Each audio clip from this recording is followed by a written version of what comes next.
When the human race was first recognized by the Galactic Council, not much was thought of them. They had basic tolerance to both heat and cold and a decent power-to-weight ratio. The only thing mildly impressive about them was that they were one of the few non-apex predator species to rise to sentience, much less to the space age. However, they were considered a species lacking in any amounts of honor. The death of even one of their leaders would spark a war of succession lasting for years.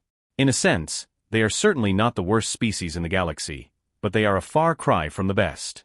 The Traxi were the first galactic race to consider exploiting the weakness of humans. Thus, they waited for the inevitable spark that would lead to blood and war across all of human civilization. 27 years after being recognized by the Council, that spark raged into an all-encompassing inferno, engulfing the entirety of the human race. The images from the first week of conflict still haunt me. I don't know how a race can practice such death on its own people. There was no compassion, no honor, just the cold calculation of slaughter. When the human conflict was entering its twilight stages, the Traxi struck. Millions of Traxi troops and battleships poured into human-controlled territory. One by one, their planets fell, and in the millions, the humans died. The rest of the galaxy turned away. The humans were on the brink of annihilation, and no one wanted a part in that. Some even helped with the Traxi invasion, providing provisions and weaponry in return for conquered human territory. The human race was at its end. However, instead of fading inelegantly into extinction, the humans did something incomprehensible. They united. Years of animosity and hatred vanished in mere weeks. People who had, not 3 months ago, pledged to slaughter one another now greeted each other as brothers. The once unstoppable Traxi advanced ground to a halt after conquering almost 73% of human territory. In 6 weeks, they failed to push another light year. After 8 months of conflict, the Traxi had done something extremely dangerous. They had given humanity a common enemy. 2 years after the Traxi-human conflict began, the unthinkable started to happen. The Traxi were being pushed back. The Traxi media claimed this was a strategic move to cause huge human casualties. That may have been true. The humans were using enormous amounts of resources to regain control of their territories. However, once recovered, it was never retaken. As explained to me by a colleague, the humans would simply dig in. An insane concept, to sit on reconquered territory and let the Traxi come to them. And come they did. The Traxi battered the human lines again and again. Then, just when it looked like the humans were content with the territory they had retaken, they launched massive counteroffensives that forced the Traxi into yet another scrambling retreat. A truly insane tactic, yet it was proving to be a brutally effective method of war. The Traxi would not admit it then, and probably never will. They were losing. 6 years have now passed since the beginning of what is now the largest war in 500 years of galactic history. The Council had assumed that the humans would cease hostilities once all conquered human territory was back in human hands. The Council, of course, had assumed wrong. Not only did the humans not stop hostilities, but they appeared intent on erasing the threat to their species. No more than that, they wanted blood. They wanted revenge for the human blood on Traxi hands, and nothing would get in their way. In one of the most ridiculous twists of fate, the Traxi were now fighting for their right to exist. The Council, in a state of panic, called for emergency peace talks between the humans and the Traxi. To everyone's surprise, the humans agreed. Thus, the first ceasefire since the outbreak of war was implemented. Human representatives and the 9-member council races sat for peace talks. The discussions went well. The humans surprised everyone by holding themselves with reason and understanding. However, they steadfastly refused to engage with the Traxi. Looking back, it might have been a sign of things to come. At the time, I thought it understandable. I was part of the diplomatic mission and hoped an end to the conflict was close at hand. That was until the discussion of reimbursement was brought up by the Traxi, as was their right as the conquered party to demand equal monetary compensation for any of their lands still held by human forces at the signing of the treaty. The entirety of the human party fell silent when they heard the Traxi ambassador first speak of it. Finally, after some time, one of their members spoke up. "Please tell me this is some kind of joke," the member from Chennai said. "Of course not. It is their right to ask for that, and it is your duty to comply.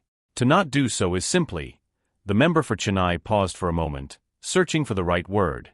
The human party fell silent yet again. The leader of the human party stood and stated calmly, "You will have our answer within the hour."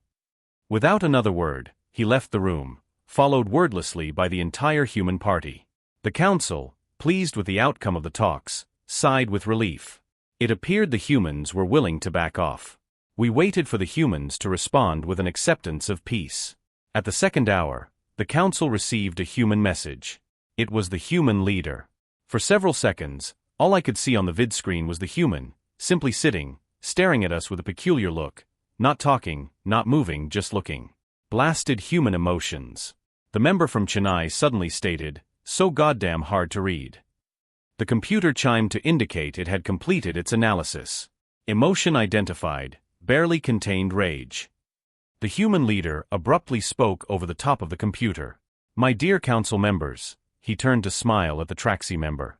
"I regret to inform you that we cannot accept the terms for peace as they stand." Within an instant, there was silence for the first time since the start of peace talks. Still smiling at the Traxi member, he continued, "However, we are willing to compromise." A Traxi soldier suddenly burst into the room shouting, "Sir, the human ships are on the move." The vid screen cut into two halves, one showing the human leader, the other the Traxi homeworld, surrounded by the entire human armada. The Traxi member spluttered and turned to speak with the human leader. "What? How? When did you do this?" The human leader just continued to smile. Then, without warning, the human armada opened fire. Within seconds, thousands of years' worth of Traxi culture was incinerated. Billions of innocent lives were lost before they could comprehend the horror befalling them. One of the greatest empires in the galaxy was simply no more. No one moved, no one spoke, even the Traxi's grief was soundless. The human leader spoke up again. "As you can see, we have decided to compromise. 16 billion of my fellow humans have died since the outbreak of this conflict." Everyone turned, stunned, to look at the human leader, trying to take in the immense loss of life. "I feel that trading 10 billion Traxi for 16 billion innocent humans is a more than fair compromise." Even I could tell the word compromise was laced with venom and scorn. The human leader continued, "As a race, we are now open to any negotiation of peace." "Are you insane?" roared the member from Chennai. "You have just declared war on the entire Galactic Council. Peace? This is as far from peace as any being can achieve.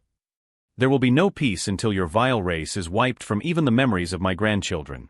The human leader turned his still smiling face to the member from Chennai. "Good," he replied, no longer attempting to contain the rage pouring from his eyes. "I was hoping you would say that." 14 days have passed since the Traxi-human war ended. There was no peace treaty, no surrender, no ceasefire. One side simply did not have a people anymore. It has been a long 14 days since the Galactic Council declared war on the humans. 4 council races have defected from the council, all of them disgraced at the council's initial inaction and lack of prevention of human loss of life during the opening stages of the Traxi-human war. All 4 of the defecting races voted to stop the Traxi when they first began to show an interest in the humans, all bullied into inaction by the Chennai. It's unthinkable that 4 races have defected from the council, but then again, this is the first time in 570 years that the council is at war. And not since its formation has it been at war with itself. "Oi mate!" grinned my new friend sitting next to me, waking me from my daydream. He was absently picking his nails with a metallic close combat weapon. "Not having second thoughts on me, are you?" I grinned back. "Not on your life, my friend. This will be the first time in nearly 600 years that the Anorak have been to war." I looked at my friend sitting next to me, and my grin broadened. No, my friend. On the contrary, it has been much too long. This shall be fun." His grin burst into an all-out laugh. "Just stay alive long enough, and I'll show you how to cook the perfect steak." I shook my head at him. Humans truly are insane.